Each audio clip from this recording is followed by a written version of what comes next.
heavyweight scene now, I know you've been asked a million times, but we've got to go through it. Tyson Fury, Dillian Whyte, purse bids pushed back again to this Friday.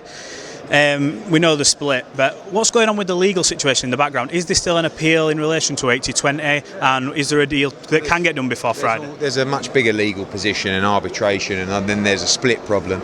I'll be very surprised if the purse bid goes ahead on Friday. A lot to sort out still, and I don't see us reaching a deal. I don't see a purse bid taking place, but there are a lot of conversations going around everywhere, and sooner or later it's going to come to a head.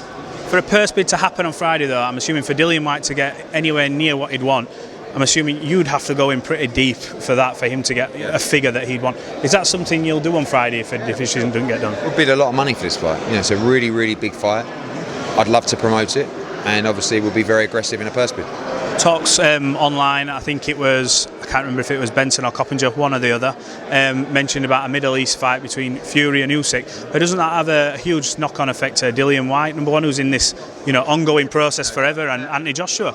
That situation is true, and it's not a conversation between Fury and Usyk. It's a conversation between all parties. Ourselves, because of our involvement with Dillian, with Dillian Whyte, with AJ, of course, because there is still a desire to make Usyk against Usyk against Fury. But to do that, there's got to be a plan for AJ, there's got to be a plan for Dillian Whyte. It's very messy, there's got to be hard contracts in place, there's got to be a huge amount of money.